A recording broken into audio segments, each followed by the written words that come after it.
Assalamualaikum warahmatullahi wabarakatuh. Halo semuanya, apa kabar? Semoga semuanya dalam keadaan sehat selalu ya. Nah, perkenalkan, nama saya Rio Alfasyah, biasa dipanggil Rio. Kali ini saya ingin menambahkan materi pengayaan untuk mata kuliah ilmu sosial dan budaya dasar. Nah, judul materi pengayaan pada kali ini yaitu perubahan sosial dan budaya. Nah, sebelumnya kita tahu bahwa hidup kita ini selalu berubah setiap saat. Secara fisik saja kita lihat, dari mulai dalam kandungan sampai lahir hingga menuju lanjut usia, kita selalu berubah. Begitu juga secara sosial dan budaya. Secara sosial misalnya, secara sosial seseorang itu selalu berubah apabila seseorang itu berinteraksi dengan manusia lainnya. Nah, selama adanya manusia, maka perubahan itu akan selalu terjadi. Begitu juga dengan budaya. Budaya adalah produk pemikiran manusia itu sendiri. Jadi, dengan adanya budaya, manusia memiliki akses terhadap dunia luar. Nah, baik itu budaya tradisional, modern, maupun budaya yang bersifatnya tertulis dan tidak tertulis. Nah, itu semua adalah bagian dari budaya. Budaya berubah apabila budaya tersebut telah bercampur dengan budaya lainnya. Ada 3 macam.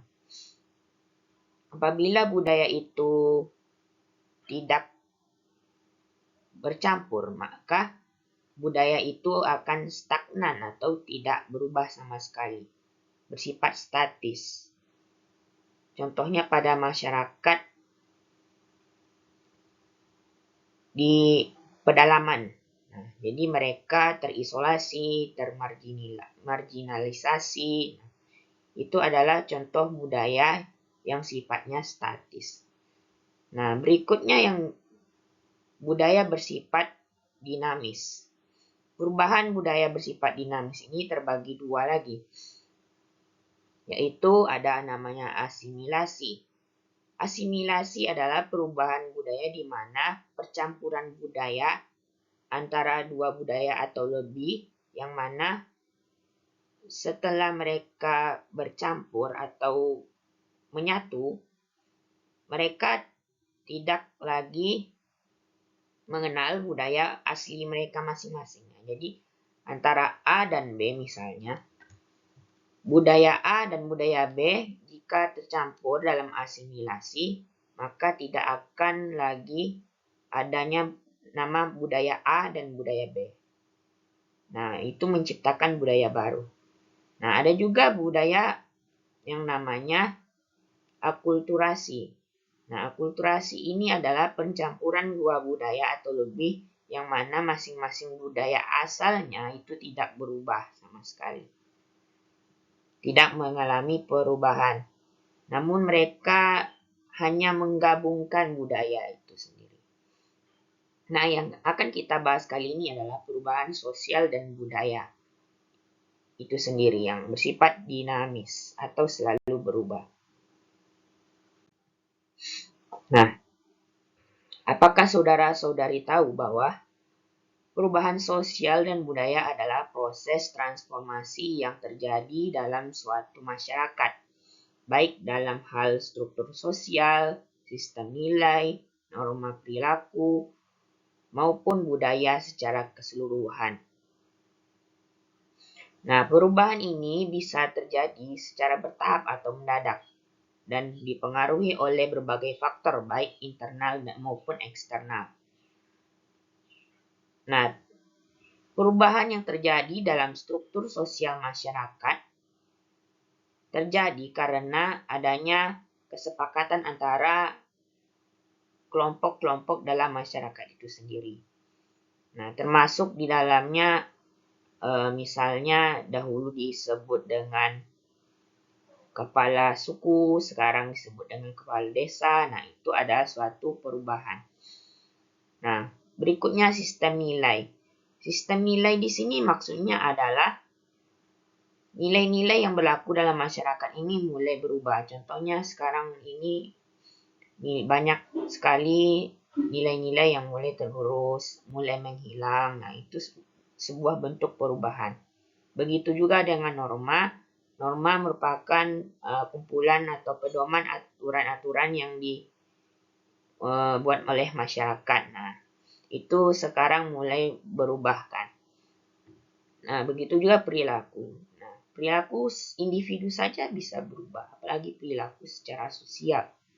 Nah, budaya secara keseluruhan juga bisa berubah tadi. Contohnya perubahan budaya karena adanya proses asimilasi.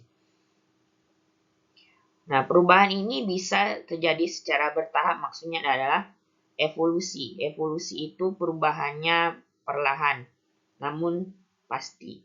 Nah, itu adalah proses perubahan secara bertahap yang disebut dengan evolusi. Sementara secara mendadak disebut juga dengan revolusi. Nah, revolusi ini bisa menyebabkan kegoncangan terjadi di dalam masyarakat. Nah, berikutnya adalah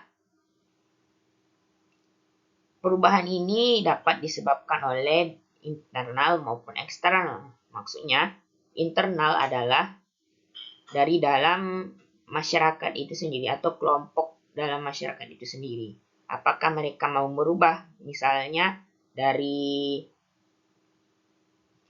tertutup, masyarakat yang bersifat tertutup, hingga menjadi masyarakat bersifat terbuka. Dan juga adanya faktor eksternal. Nah, eksternal ini adalah kelompok luar yang berusaha mengubah masyarakat yang ada di dalam suatu kawasan misalnya. Misalnya terjadi peperangan. Nah, itu adalah faktor dari eksternal. Nah, berikut adalah contoh antara perubahan sosial dan perubahan budaya. Yang mana perubahan sosial yang terjadi adalah interaksi satu sama lain. Tidak peduli warna kulitnya apa, warna rambutnya apa, kemudian sukunya apa, agamanya apa. Nah, itu adalah contoh perubahan sosial. Sementara perubahan budaya, yang mana perubahan budaya ini adalah kultur masyarakat itu berubah secara perlahan tadi dan maupun secara cepat. Nah, itu adalah contoh perubahan sosial ya. Gambar pertama dan gambar kedua. Nah, itu dapat dilihat perbedaannya. Kemudian, adanya perbedaan perubahan sosial dan budaya. Apa sih bedanya antara perubahan sosial dan budaya itu sendiri? Nah, perubahan sosial yaitu mengarah atau merujuk pada perubahan dalam struktur sosial seperti perubahan dalam institusi, organisasi, dan hubungan sosial. Nah, ini lebih ke kelembagaan ya. Maksudnya apa? Ini lebih kepada interaksi sosial antar masyarakat di dalamnya. Itu perubahan sosial. Sementara perubahan budaya itu merujuk pada perubahan nilai-nilai norma, kepercayaan, dan perilaku yang dianut oleh masyarakat, kelompok masyarakat. Nah, perubahan budaya itu adalah produk dari masyarakat itu sendiri. Apakah masyarakat itu memiliki nilai di dalamnya, norma, kepercayaan, maupun perilaku yang dianutnya. Itu dapat saja berubah sesuai dengan kesepakatan antar masyarakat tadi. Nah, bedanya kalau perubahan sosial adalah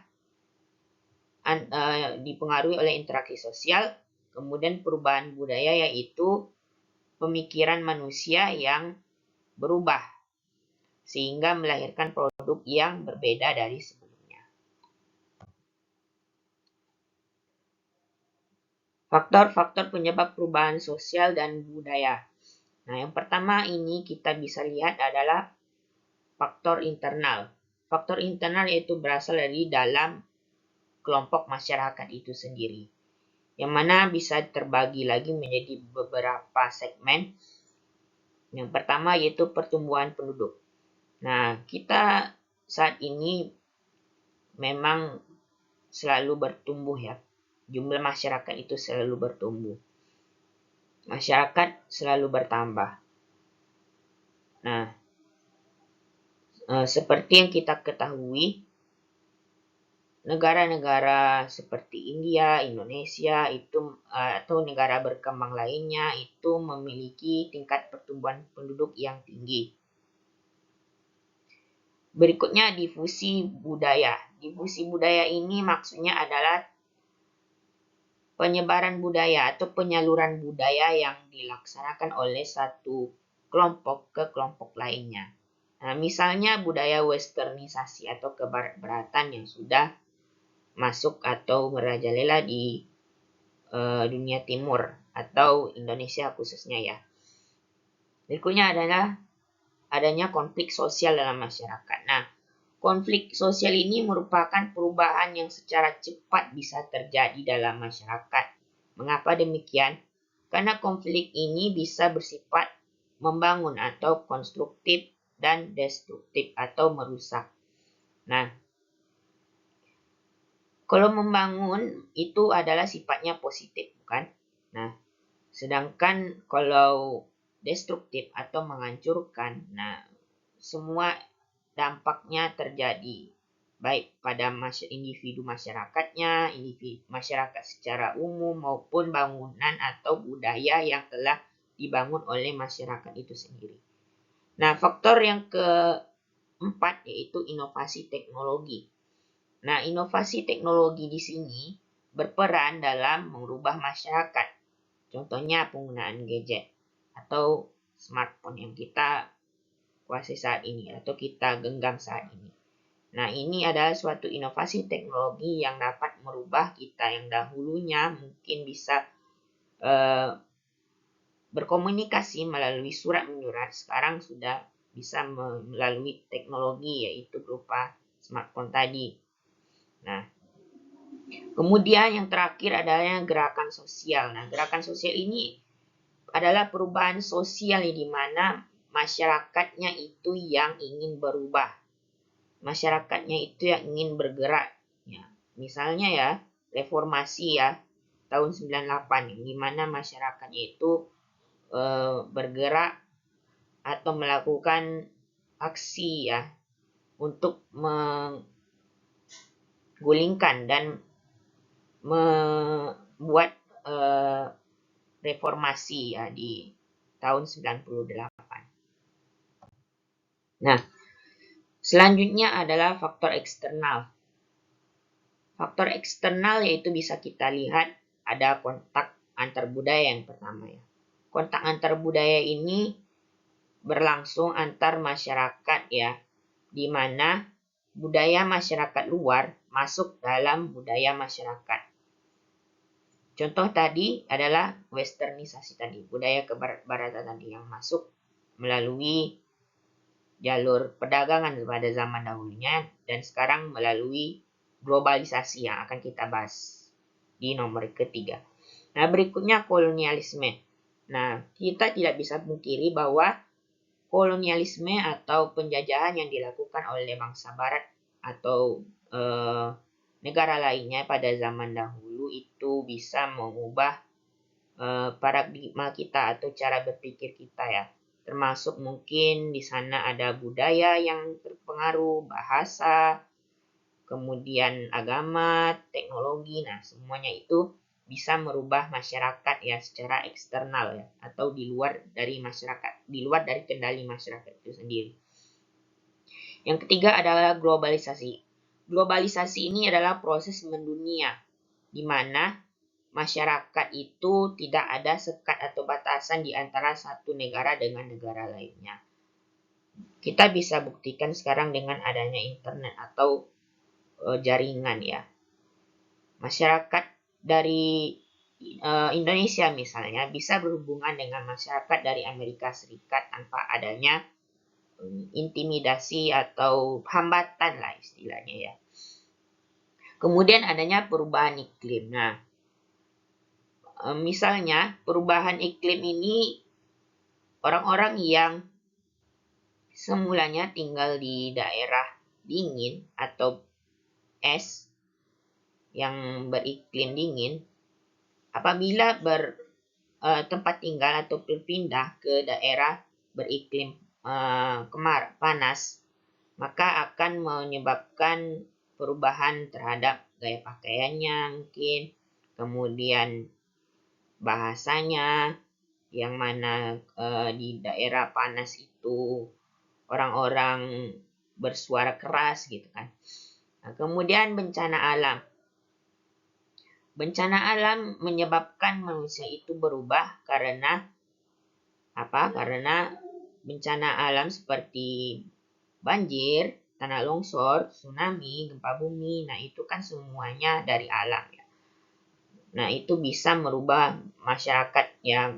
Masyarakat menjadi waspada, berhati-hati apabila terjadi tanda-tanda misalnya tsunami, masyarakat mulai bisa beradaptasi, yaitu mencari tempat yang lebih tinggi.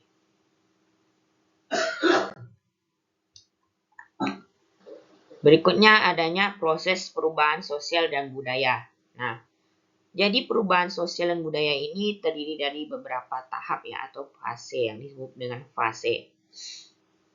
Nah, fase awal terbentuknya perubahan itu ada karena adanya ide-ide, munculnya ide-ide baru atau perubahan dalam kondisi lingkungan. Nah, ide-ide baru ini muncul dari pemikiran masyarakat itu sendiri.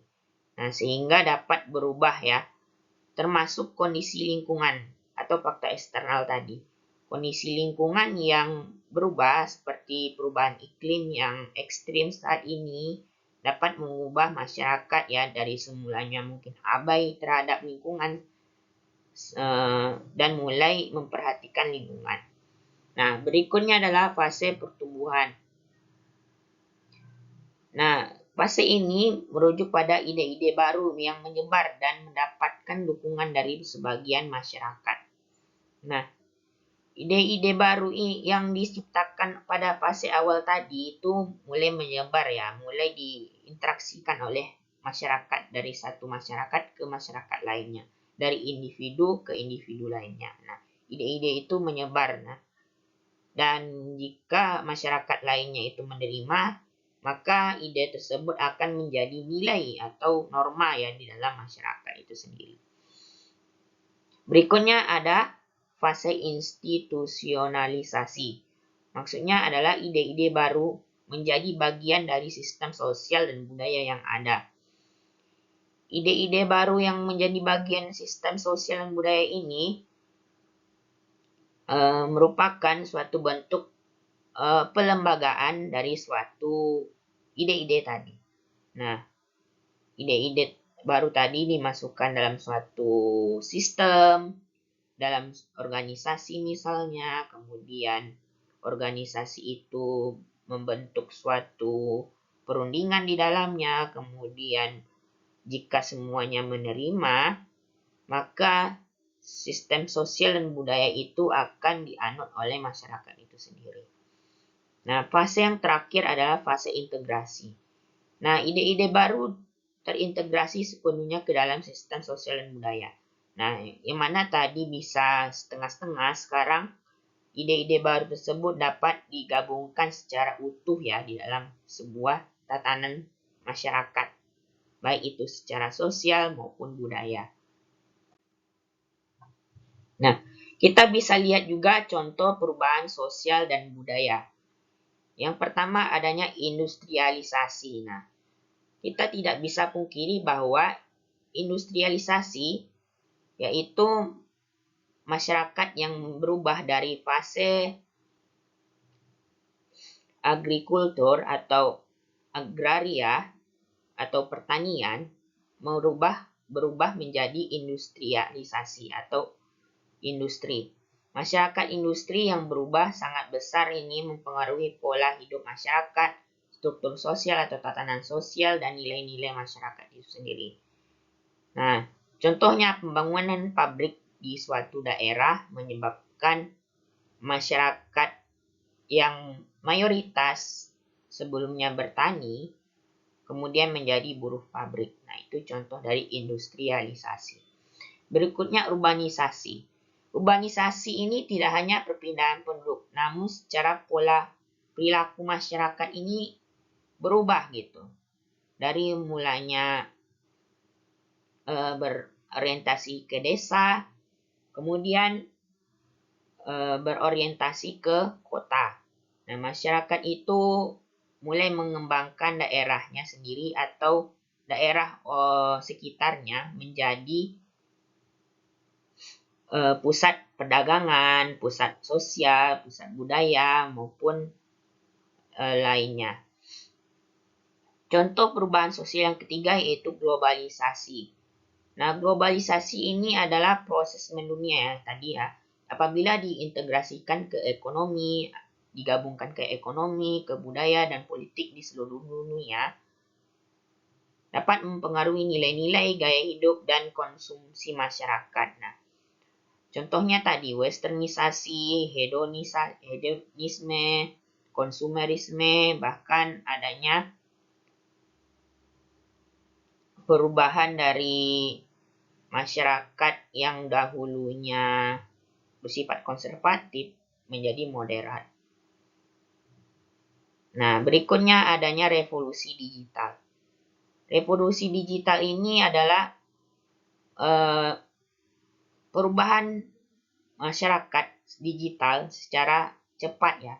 Seperti komunikasi sekarang saat ini menjadi lebih cepat, kemudian interaksi masyarakat menjadi lebih sempurna. Nah, itu menyebabkan revolusi digital menjadi contoh perubahan sosial dan budaya. Karena perubahan itu berlangsung secara cepat gitu. Mungkin dahulunya orang menggunakan handphone Nokia, sekarang smartphone. Nah, itu bentuk revolusi digital ya. Nah, berikut adalah contoh-contoh dari atau gambar dari perubahan sosial. Yang pertama di pojok kiri ada industrialisasi yaitu pembangunan pabrik ya. Yang kedua adanya pojok ke kanannya, pojok kanan atas merupakan proses urbanisasi masyarakat yang mana pola pikir masyarakat berubah ya dari desa ke kota. Kemudian yang pojok kiri bawah adanya globalisasi ya, masyarakat terhubung satu sama lainnya tanpa ada sekatan atau batasan.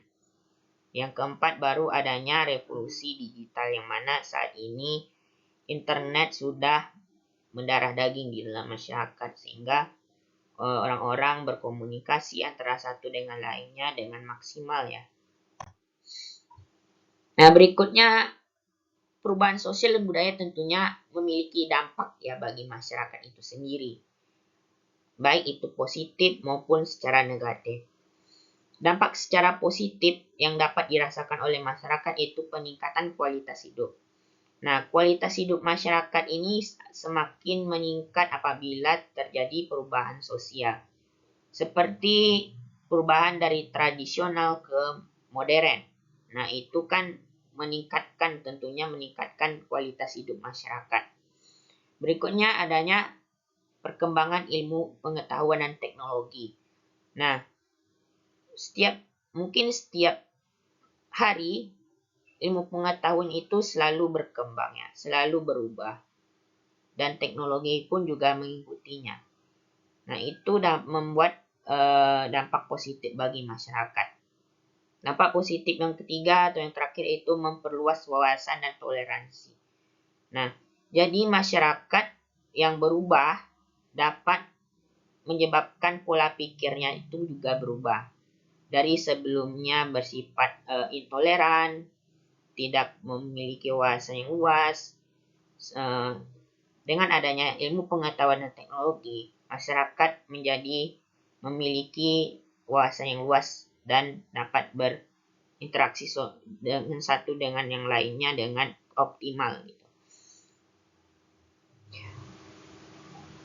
Kemudian adanya dampak negatif. dampak negatif ini adanya konflik sosial. Konflik sosial yang berasal dari masyarakat luar, antara masyarakat luar dengan masyarakat di dalam misalnya, nah itu membuat perubahan sosial itu memiliki dampak negatif, apalagi kalau konflik itu bersifat destruktif atau menghancurkan ya.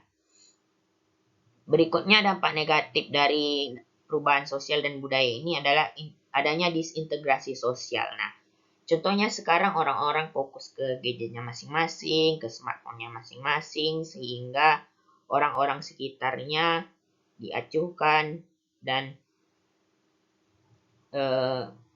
ketidaksatuan masyarakat itu juga bisa rusak ya karena adanya perubahan sosial dan budaya. Yang ketiga, adanya kerusakan lingkungan. Kerusakan lingkungan tentunya menyebabkan masyarakat itu berubah pola pikirnya yang tadi merawat lingkungan, sedangkan sekarang ini banyak masyarakat yang berlomba-lomba seperti bertambang, kemudian industrialisasi tadi yang secara meluas, membakar hutan secara ilegal atau menebang hutan secara ilegal, membakar hutan secara masif. Nah, itu menyebabkan kerusakan lingkungan. Nah, yang terakhir, hilangnya identitas budaya. Nah, seperti yang saya katakan sebelumnya tadi, waktu awal-awal tadi pembukaan, adanya asimilasi yang mana budaya satu dan budaya lainnya bergabung sehingga identitas dari masing-masing budaya itu hilang. Nah, itu adalah proses asimilasi yang merupakan dampak negatif dari perubahan sosial dan budaya. Nah, kesimpulan yang dapat kita ambil dari sesi kita pada kali ini yaitu perubahan sosial dan budaya merupakan fenomena yang kompleks atau bisa dibilang fenomena yang tidak bisa dihambat begitu saja dan terus terjadi dalam kehidupan manusia. Memahami proses, faktor, dan dampak perubahan ini sangat penting untuk memahami dinamika masyarakat dan merespon tantangan masa depan. Nah, jadi perubahan sosial ini kita bisa katakan menjadi tantangan masa depan. Nah, oleh karena itu,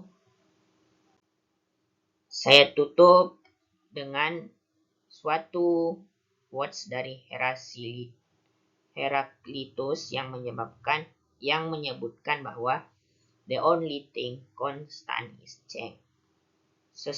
Hanya sesuatu yang tetap adalah perubahan. Maksudnya adalah perubahan adalah sesuatu yang konstan atau tetap, tidak bisa diganggu-gugat.